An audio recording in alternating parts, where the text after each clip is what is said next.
تاکہ آپس میں یہ تعاون کرتے ہوئے اپنی زندگی کی گاڑی کو آگے کھینچتے رہیں. یہ تفاخر نہیں ہونا چاہیے, ان لوگوں کو تکبر اور غرور میں مبتلا نہیں ہونا چاہیے جن کو رب العالمین نے جو دنیا کے اندر آسائشیں اور روزی اور مال و دولت کی فراوانی عطا کی ہے, ان کو یہ غور و فکر کرنا چاہیے, یہ سوچنا چاہیے کہ رب العالمین نے جو فرمایا ہے کہ ہم نے تمہیں جو درجات بلند درجات عطا کیے ہیں اس کا مقصد کیا ہے, لِيَبْلُوَكُمْ فِيمَا آتَاكُمْ, تاکہ رب العالمین نے جو چیزیں تمہیں عطا کی ہیں, جو نعمتیں عطا کی ہیں, جو آسائشیں دی ہیں, جو رزق کی فراوانی تم پا رہے ہو, کہ رب العالمین کی طرف سے اس کا احسان اور فضل ہے. رب العالمین کا احسان اور فضل, اس کا چکانے کا ایک طریقہ یہ ہے کہ ہم ان لوگوں کی خدمت میں لگ جائیں, حسن خلق اختیار کریں, اچھے اخلاق ان کے ساتھ پیش آنے سے اخلاق سے جن لوگوں کو رب العالمین نے جو ہے فراوانی دولت کی عطائی کی ہے,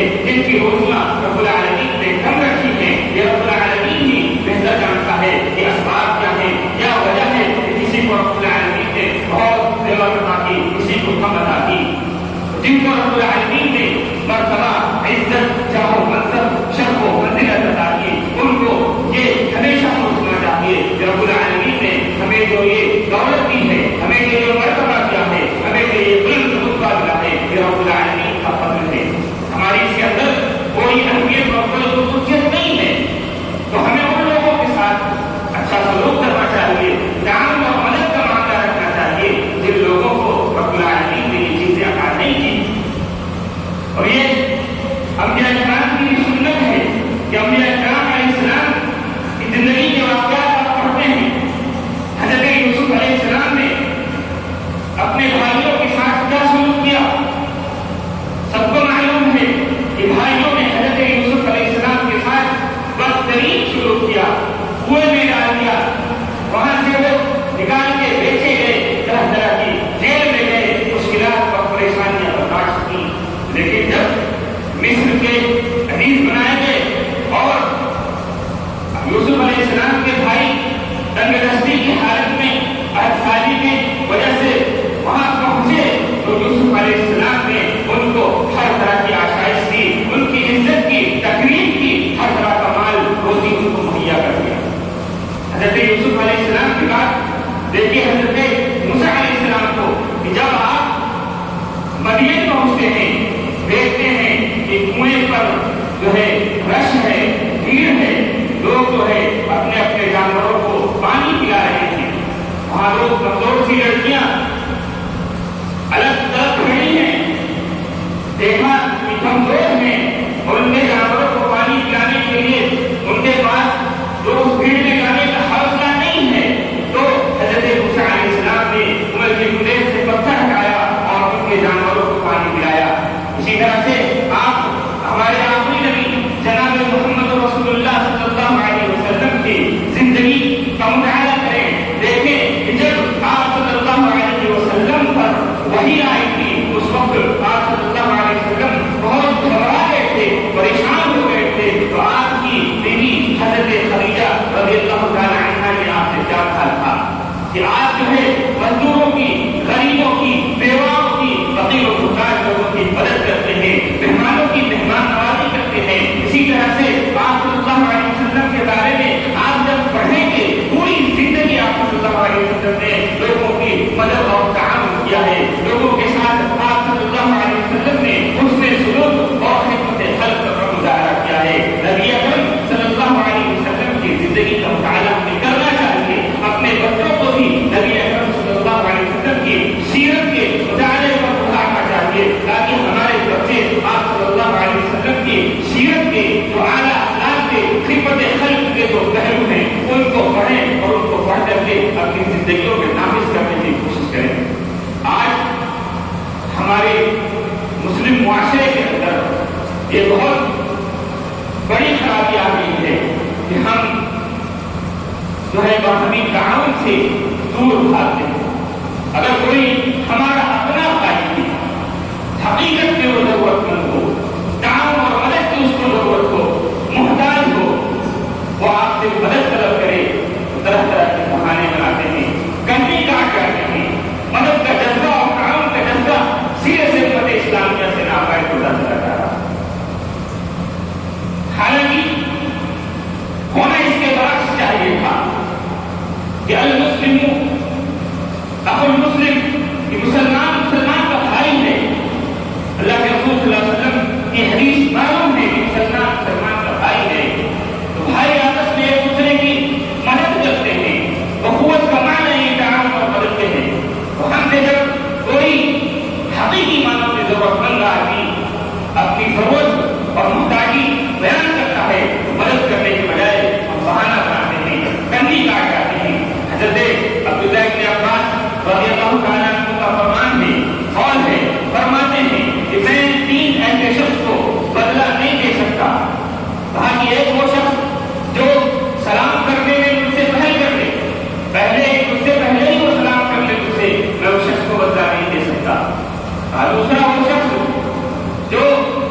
اس شخص کا بھی میں بدلہ نہیں دے سکتا۔ تیسرا وہ شخص جب میں مجلس میں پہنچوں اور مجلس میں جگہ نہ ہو اور وہ شخص میرے بیٹھنے کی جگہ بناتا ہے، مجھ کو جگہ دیتا ہے، اس شخص کا بدلہ بھی میں نہیں دے سکتا۔ اور وہاں آگے چوتھا ایسا شخص ہے جس کو میری طرف سے اللہ کے علاوہ کوئی بدلہ نہیں دے سکتا۔ لوگوں نے پوچھا کہ چوتھا شخص کون ہے؟ تو کہا کہ وہ شخص جس کو کوئی ضرورت اور حاجت پیش آتی ہے اور رات بھر وہ سوچتا ہے کہ میں اپنی یہ ضرورت اور اپنی یہ حاجت کس سے بیان کروں، اور آخر میں وہ اس نتیجے پر پہنچتا ہے کہ وہ میرے سامنے اپنی ضرورت اور حاجت کو بیان کرے تاکہ میں اس کی وہ ضرورت پوری کر سکوں۔ اس نے مجھے یہ موقع عطا کیا، یہ مہیا کیا موقع کہ میں اس کی ضرورت کو پورا کر سکوں۔ یہ صحابہ کرام تھے جو یہ سوچتے تھے کہ اگر کوئی شخص ان کے سامنے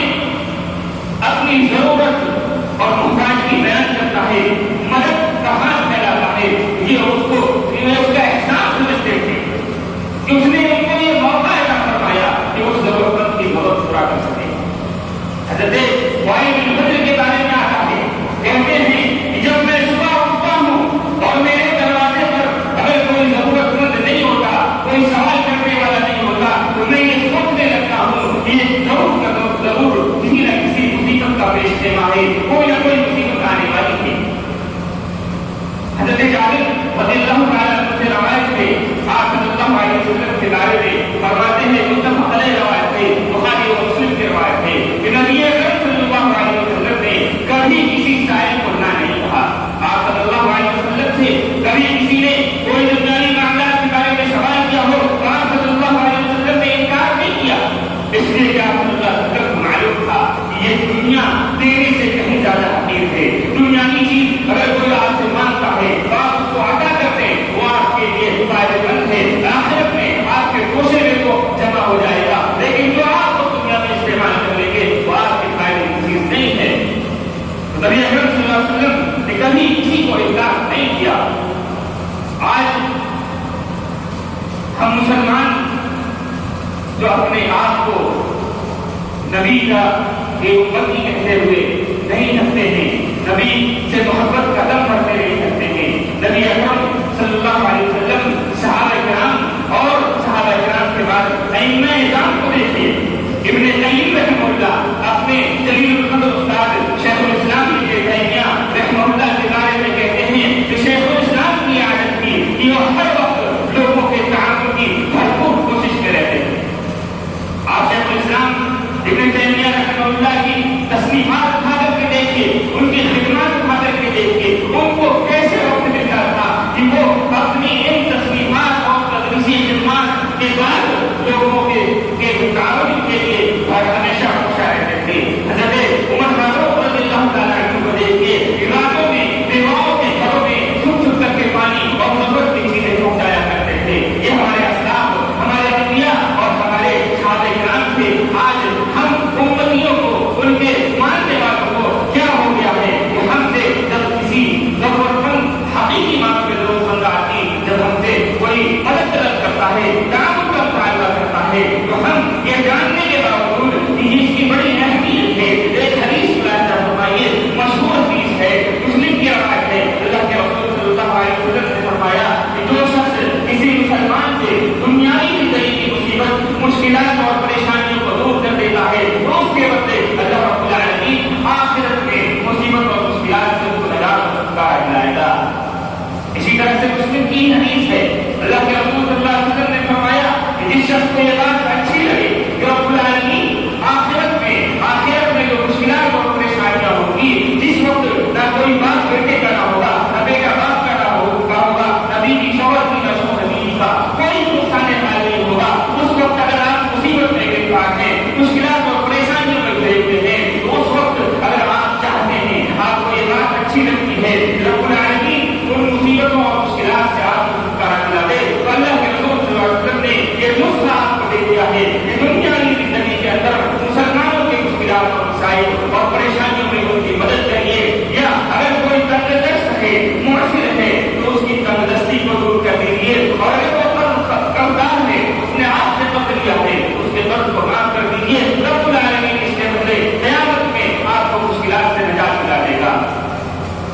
شدت معنی کی اور بھی بہت ساری حدیثیں موجود ہیں. ہم جانتے ہیں، پوچھتے ہیں، سمجھتے ہیں، سنتے ہیں، لیکن ہماری یہ عادت ہو چکی ہے کہ ہم عمل کرنا نہیں چاہتے. عمل کے میدان میں ہم سب سے پیچھے ہیں. ضرورت اس بات کی ہے کہ ہم جن نصوص کو سنتے ہیں، جن کو پڑھتے ہیں، اور عالم کا یہ کام ہے، طلبا کا یہ کام ہے کہ جن نصوص کو، احادیث کو اور جو تعریف کو حاصل کرتے اور پڑھتے ہیں اس پر عمل کریں، دوسروں تک پہنچائیں، خدمت خلق کا جذبہ اپنے اندر پیدا کریں. ابن قیم رحمہ اللہ کا ایک قول ہے، کہتے ہیں کہ دنیا کے اندر مختلف نسل کے لوگ، مختلف مذاہب کے لوگ بستے ہیں، لیکن ہر نسل، ہر مذہب کے لوگوں کا